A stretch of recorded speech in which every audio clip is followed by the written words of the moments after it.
busca amordazar, que no se sepa toda esta evidencia que va encontrando el Ministerio Público cuando despliega todos estos actos de investigación para corroborar lo que van señalando estos colaboradores eficaces. Está con nosotros ya en la línea telefónica Catherine Ampuero. ¿Cómo estás, Catherine? Muy buenos días, bienvenida a Exitosa, aquí Hablemos Claro. Buenos días, Jesús. Bien, pues como todos seguramente has tenido la posibilidad de escuchar ayer al Consejo de Ministros, ¿no? Y entre otros temas, esto que ha llamado la atención, la presentación de estos proyectos de ley justamente para en cierta manera, ¿no? Generar debate, ¿no? Sobre todo en el aspecto de penalizar determinadas acciones, como en el caso, por ejemplo, del manejo de información dentro de una investigación preliminar. En principio, ¿cuál es tu punto de vista inicial? Bueno, lo que llama la atención es el momento, la oportunidad en la que están presentando este proyecto de ley, que no me quepa la menor duda que es justamente para evitar que la ciudadanía conozca información que van brindando los colaboradores eficaces y que involucran directamente al presidente de la República y a su entorno más cercano, ¿no es cierto? El momento en que están presentándolo esto definitivamente busca, como lo han calificado algunos medios, busca amordazar, que no se sepa toda esta evidencia que va encontrando el Ministerio Público cuando despliega todos estos actos de investigación para corroborar lo que van señalando estos colaboradores eficaces. No me quepa duda de que esta filtración de información, que debería mantenerse reservada hasta que pueda ser utilizado, por ejemplo, en un requerimiento de prisión preventiva, o luego ya de lograr un acuerdo final entre la Fiscalía y el colaborador. Esto viene siendo filtrado hace mucho tiempo y adquirió mayor notoriedad en el caso Lavajato a partir del 2017, ¿no es cierto? Donde todos hemos sido testigos cómo la información, por ejemplo, que iba brindando los funcionarios de Odebrecht en Curitiba, Brasil, la ciudadanía nos enterábamos en tiempo directo por algunos periodistas privilegiados que tenían acceso a esta información, ¿verdad? Yo suelo seguir en el Twitter algunos periodistas privilegiados de esta información para tener esa, vale la redundancia, esa información a tiempo directo, ¿no? A ver, Catherine, permíteme una cosa, creo que es importante hacer un poco de contexto, porque claro, yo te pido una apreciación inicial de esto que ha decidido el gobierno. Para el lado periodístico es bastante criticable y para el lado funcional seguramente también. Pero vamos a hacer un poquito de recordar y respecto a la labor del periodista. El periodista es una persona que tiene que resultarle incómoda al poder, al ejercicio del poder, ¿no es cierto? Y tratar en todo momento de generar cierto análisis sobre aquellos que además hacen abuso del poder. Esto no es de ahora, es desde cuando se inició esta actividad que luego se ha convertido en una profesión. Hace algunos días se han cumplido 50 años del caso Watergate, que es uno de los más importantes y que generó un punto de inflexión respecto a la relación entre la prensa y el poder, que llevó obviamente a la destitución del presidente Richard Nixon. Y pongo esto como parte del contexto histórico porque justamente eso es lo que pasó. La filtración de información permitió obviamente conocer una red de corrupción, una red de espionaje que se montó para poder contarle a la ciudadanía de que ese presidente que estaba ejerciendo en el poder no era una persona confiable y tenía que ser retirada del poder. Entonces ahí es donde justamente se habló de lo que era la cuestión pública. Esto es cuestión pública, el poder es cuestión pública y todo lo que se haga dentro de esa esfera tiene que ser conocida. ¿Me dejo entender? Entonces lo que ciertamente hace el poder cuando se ve expuesto es justamente buscar la forma de cortar esos caminos o esas relaciones que existen, por ejemplo, entre quienes tienen información y quienes difunden información, ¿no es cierto? Ahora, en esta época, ¿no?, de tanta tecnología de la información y donde todo el mundo puede compartir información, justamente es que hay que hacer un punto aparte, y es que los periodistas lo que hacemos antes de compartir información es evaluar información, y que creo que eso es sustancial recordarlo ahora en momentos en los cuales estamos viendo que hay un proyecto de ley que está siendo llevado al Congreso de la República para limitar justamente este acceso, ¿no?, que le es incómodo a este gobierno, y no solamente a Pedro Castillo, sino a los gobiernos que le han antecedido, que también han tenido esa esa característica, ¿no? En ese sentido, hay que tener en claro que las responsabilidades, las funciones, las facultades que tiene un periodista frente a un funcionario público, en este caso la Fiscalía, de mantener la reserva o la confidencialidad de la información mientras esta es corroborada, es absolutamente diferente. Los periodistas, su labor, su trabajo es buscar la información, y más aún si tiene que ver con temas tan importantes, tan relevantes como los que se están viendo ahora. O sea, es un tema absolutamente de interés público, estas investigaciones que están involucrando a los altos funcionarios del Estado. Y es el trabajo del periodista buscar la información y obviamente al mismo tiempo de proteger su fuente de información. Y pretender criminalizar el trabajo de los periodistas, eso es absolutamente vulneratorio a los derechos de estos profesionales. Y recuérdese, y también lo hiciste en tu programa, y lo voy a recordar también conjuntamente contigo, que cuando se ha modificado recientemente en el Congreso de la República algunos artículos de la Ley de Colaboración Eficaz, en la Comisión de Justicia se aprobó un artículo absolutamente cuestionado, que felicito al Congreso haya podido modificarlo en el Pleno del Congreso, y que justamente trataba también de criminalizar la labor de los periodistas, imponiendo una pena. Claro, pero eso han podido retroceder. Este es el dictamen este es el dictamen que propuso, ¿no es cierto?, la señora Gladys Echaíz en su momento. En la Comisión de Justicia, correcto. Claro, ¿no? Y que en el Pleno han modificado, y que me parece saludable que hayan modificado, porque eso no se puede criminalizar. Es el trabajo de los periodistas y hay que respetar eso, y más aún, hay que agradecer, porque gracias a ese periodismo de investigación es que se ha sabido muchos hechos de corrupción que han dado origen a que la Fiscalía inicie incluso varias investigaciones. Estas investigaciones están involucrando al presidente de la República, por ejemplo, el tema Tarata, el tema de los ascensos irregulares. No, todo eso lo hemos sabido gracias al periodismo de investigación, que si ellos no hubieran hecho su trabajo, pues probablemente esos casos ahora no estarían siendo investigados. Y probablemente si el periodismo no informara a la ciudadanía y nosotros no tomáramos conocimiento, perderíamos esa capacidad de indignación y esa capacidad de poder estar fiscalizando constantemente a nuestras autoridades, y probablemente esas investigaciones, como otras muchas que existen en el país, estarían en el sueño de los injustos, guardado en el escritorio, sin impulso por parte de nuestras autoridades. Esto hace a la larga, se impulsen, que se avance. Claro, a la larga, básicamente ese es el sentido de la democracia, ¿no? Que exista este balance de poderes, y el periodismo justamente es eso, el cuarto poder, aquel que representa a la ciudadanía en la búsqueda de la verdad, en la búsqueda de pruebas que sean determinantes, si es que se ha cometido algún tipo de infracción en diferente tipo de nivel. Ahora, vamos por partes y cucharadas, porque entiendo yo que lo que está diciendo Aníbal Torres es que se tengan que sancionar a determinadas personas en el ámbito preliminar. Dentro del derecho en sí hay procesos específicos, ¿no es cierto? Esto que son, un proceso sumario, que es el más corto, y un proceso más largo, ¿no? Que tiene otras características, que tiene que pasar por una serie de momentos, ¿no? Etapa de investigación policial, luego fiscal, luego obviamente nuevamente si hay mérito para un inicio de proceso judicial también, ¿no?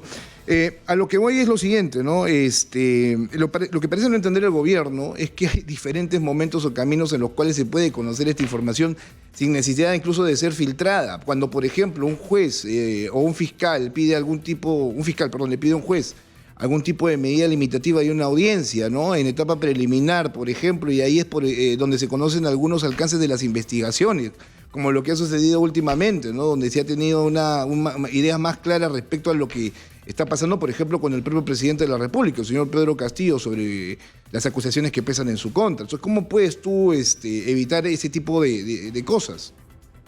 Qué bueno que hayas tocado este punto, Jesús, porque yo estuve escuchando la conferencia que dio el premier Aníbal Torres, quien es abogado y ha sido ministro de Justicia, y también al ministro de Justicia, y ellos lo que plantean a través de este proyecto de ley es que la información que va obteniendo la Fiscalía en sus investigaciones, ya sea dentro de un proceso de colaboración eficaz o no, esta recién pueda ser pública o pueda ser utilizado públicamente recién en la etapa de juicio oral o la etapa de juzgamiento. Eso estaría prohibiendo que los fiscales puedan realizar un requerimiento fiscal como por ejemplo de prisión preventiva, que no se hace en la etapa de juzgamiento. Se puede hacer una vez finalizada la investigación preliminar para dar inicio a la investigación. Y es los requerimientos de prisión preventiva a los que estamos acostumbrados a ver, y que estos son llevados a cabo a través de una audiencia pública en la que tienen acceso los periodistas y todos los que estamos pendientes, ¿no?, de las acciones o de las audiencias que se dan en el canal del Poder Judicial. Ahora, entonces el fiscal ya no va a poder sustentar esos requerimientos en información obtenida en las investigaciones preliminares. Y eso está atentando contra el debido proceso, está limitando la facultad que tiene el fiscal y está perjudicando la naturaleza jurídica del nuevo proceso penal, porque ese tipo de requerimientos se tiene que hacer en audiencia pública, no puede hacerse en audiencias reservadas o privadas, porque eso sería retroceder en el avance que ya hemos tenido con este Código Procesal Penal, donde prima la oralidad y la publicidad de las actuaciones de nuestros fiscales y jueces, porque eso nos permite fiscalizarlos como ciudadanos. Ahora, mira, lo que estamos haciendo es exponer criterios que son primariosos, que yo debo entender que como presidente del Consejo de Ministros, además un jurista importante que es Aníbal Torres y su ministro de Justicia deberían tenerlo mucho más claro para entender cuáles son las fricciones y las contradicciones que se puedan presentar más adelante para sustentar este proyecto. Ahora, te pongo otro criterio que es primarioso y que tiene que ver, obviamente, con el tema de la independencia de los poderes, ¿no es cierto? El Poder Judicial es completamente independiente, ¿no? Y no tiene por qué allanarse a lo que diga el Poder Judicial o en su momento el Poder Legislativo. Claro que existen reformas, pero en este tema estamos hablando de procedimientos y no creo que sea tomado a bien, ¿no?, que exista un ánimo persecutorio contra jueces y fiscales que ejercen su función. Y eso es lo que está haciendo de alguna u otra manera el Ejecutivo al llevarle este proyecto de ley al Legislativo. Porque tú no puedes sancionar a un juez o a un fiscal. Entonces, ¿con qué tranquilidad tú puedes trabajar desarrollando investigaciones y puede filtrarse por cualquier lado? O sea, documentos relacionados a una investigación. O sea, eso lo hemos visto todos desde hace mucho tiempo. O sea, pasa desde hace mucho tiempo. El juicio Montesinos y Fujimori estuvo plagado básicamente de información que fue dada a conocer por los medios de comunicación a través de filtraciones, ¿no? Y no solamente por jueces y fiscales, sino por secretarios, por personas por los mismos abogados, que son los que piden los expedientes para hacer luego la preparación de sus defensas. Es verdad, el acceso a la información reservada que se tiene durante una investigación preliminar no solo es de conocimiento de los fiscales en primera instancia, será conocimiento del juez cuando exista un requerimiento fiscal, y obviamente el fiscal tiene que utilizar esa información que ha recabado para poder fundamentar, para poder sustentar el requerimiento que está haciendo, porque de lo contrario, si no está fundado ese requerimiento, entonces no vamos a avanzar en las investigaciones, no vamos a avanzar en los procesos. Aquí se trata de tener un trabajo conjunto, como se ha visto en el pasado, entre jueces, fiscales, prensa, si queremos una lucha efectiva contra la corrupción, si queremos procesos que realmente tengan éxito al final. Pero con este tipo de normas no vamos a lograr eso, sino vamos a lograr retroceder y que los jueces o fiscales trabajen amedrentados con una espada de Damocles ahí apuntándoles a la cabeza. Eso es lo que yo no entiendo, porque en este momento no hay una respuesta de la presidenta del Poder Judicial o de la Fiscalía de la Nación, porque obviamente están tocando sus fueros. Los fueros en ese aspecto son obviamente se tienen que cuidar, o sea, tiene que haber esta capacidad de decisión sin tener detrás algo que te intimide. Yo imagino que están esperando a tener el proyecto completo para que lo puedan analizar punto por punto y dar un pronunciamiento, sacar un comunicado, porque como bien señalas, esto tiene que ver directamente con su labor, con su actividad. Ahora, en el Congreso, como ya existió un antecedente como cuando trataron de modificar la ley de colaboración eficaz y han retrocedido, entonces difícilmente un proyecto con estas características por parte del Ejecutivo va a pasar en el Congreso de la República, ¿no? Si antes no lo hicieron y han retrocedido, entonces este proyecto, al menos en esto que trata de blindar al presidente y su entorno, porque esta ley tiene nombre propio, ¿no? Tiene nombre propio. Sí, pues, no creo que pase esos controles. Exitosa. Sí, pues es que eso es lo llamativo también, ¿no? Que se da, como tú bien lo decías, y creo yo que el público debe saberlo, el tiempo, lo que nosotros llamamos el timing, es fundamental cuando este tipo de cosas suceden, cuando proyectos surgen de esta manera con un hálito a tratar de buscar, ¿no es cierto?, alguna salida para quien se encuentra imputado de diferentes delitos. Y esto no debería pasar, porque te genera un mal clima, ¿no? Porque te lleva a que la opinión pública voltee y diga, oye, pero ¿por qué te quieres blindar cuando tienes un proceso de investigación por cargos de corrupción que son bastante serios? Allánate y demuestra que lo que ha pasado no te ha tocado, ¿no? Es que es lo correcto. Y ahí está la contradicción nuevamente en la que incurre el gobierno, Jesús, cuando por un lado está presentando estos proyectos de ley y por otro lado habla de transparencia y que colaboran con la justicia y quieren que se esclarezca estos hechos. Claro, pero ¿cierto? Una contradicción entre lo que dicen y lo que hacen. Ahora, pero también vamos al otro escenario, ¿no? Porque estas son esferas, obviamente, de discusión en el Congreso de la República. Digo, a algunos parlamentarios también les conviene que esto se haga, ¿no?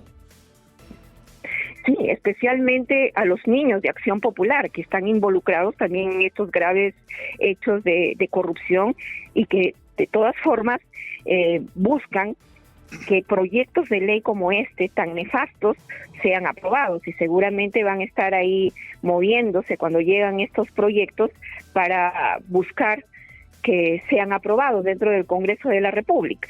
Esperemos que esos sean minoría. Definitivamente la Comisión de Constitución, que es la llamada a evaluar estos proyectos de ley que implican también y la Comisión de Justicia, en este caso, van a tener que pedir una opinión tanto al Ministerio Público como al Poder Judicial, porque esto está directamente vinculado con lo que es la administración de justicia y las acciones que ellos despliegan. Exitosa. Entonces ahí esperamos una opinión contundente y bien fundamentada de ambas instituciones, porque esto perjudica su labor que está establecido en la Constitución, y hacerlo de una manera independiente, de una manera autónoma. No pueden estar amenazados por el Poder Ejecutivo. Catherine, en resumen, esto todavía es una etapa inicial que va a pasar por un proceso seguramente de diálogo, de conversación, pero lo que sí queda claro es que todos los involucrados, o sea, los que van a ser luego afectados, penalizados, van a tener que formar parte de estas conversaciones. En eso no quepa la menor duda, y este tipo de modificaciones pues necesitan un debate adecuado dentro de la Comisión de Justicia, aunque el Ejecutivo está deseando que sea visto y sea aprobado antes de julio, ¿no? Lo más rápido posible, tratar de impedir que sigamos conociendo a través de los medios información tan importante con casos tan mediáticos y de interés nacional. Hay esa insistencia del presidente que se aprueben más de 30 proyectos de reforma constitucional que ha presentado. Creo que ayer lo dijo o lo viene sosteniendo durante esta semana. Ahora, este no es el único proyecto que ha presentado. También está este que presentó el día jueves por la noche, ¿no? De juicio y antejuicio político, que es otro también tema ahí llamativo y que tiene que ver sobre también procedimiento parlamentario, que no sé qué pensarán los congresistas si esto pasa o no pasa, pero lo otro es que también pase a una esfera completamente distinta y tenga que ver con el antejuicio, ¿no es cierto?, con la Corte Suprema. Sí, ahí lo que preocupa es, obviamente, quieren limitar, recortar las facultades del Congreso de la República y quieren que el Poder Judicial, la Corte Suprema, se convierta en juez y parte. O sea, el Poder Judicial, en este caso la Corte Suprema, que es el ente competente para procesar y sentenciar eventualmente a los altos funcionarios del Estado, sean ellos quienes califiquen si un caso denunciado tiene mérito o no para que sea investigado a nivel del Poder Judicial, o sea, pase a la etapa de investigación preparatoria. Entonces le estás pidiendo pues a los jueces que sean lo que son, jueces, pero al mismo tiempo que sean parte, porque ellos van a calificar si eso procede o no. Y eso además vulnera la autonomía y la independencia del Ministerio Público. Quieren convertir al Ministerio Público en una mesa de partes, desconociendo la Constitución, porque la Constitución es la que dice que quien es el titular de la acción penal, quien decide luego de una evaluación si procede o no judicializar un caso, es decir, formalizar investigación preparatoria contra una persona o varias personas, es el Ministerio Público. El Poder Judicial no le puede ordenar a un fiscal, oye, formaliza investigación preparatoria, porque eso vulnera la autonomía del Ministerio Público. Sí, ya para cerrar, porque claro, lo que tú dices es bastante concreto, porque además eso te está llevando a un juez supremo a adelanto de opinión y posible denuncia de prevaricato, ¿no? Exactamente, porque ya al decir sí, existen los elementos, fiscal, tú formaliza investigación preparatoria, prácticamente ya lo estás sentenciando diciendo aquí sí hay delito y aquí sí hay responsabilidad penal, y al Ministerio Público lo haces como si dependiera de los jueces. O sea, los fiscales aquí van a tener que obedecer una orden dada por aquí el Poder Judicial, en este caso los jueces supremos. Y eso es inadmisible, porque el Ministerio Público es un organismo constitucionalmente autónomo, no depende del Poder Judicial. Que nos quede claro. Catherine, muchas gracias por estar con nosotros a esta hora de la mañana. Muy bien, buenos días.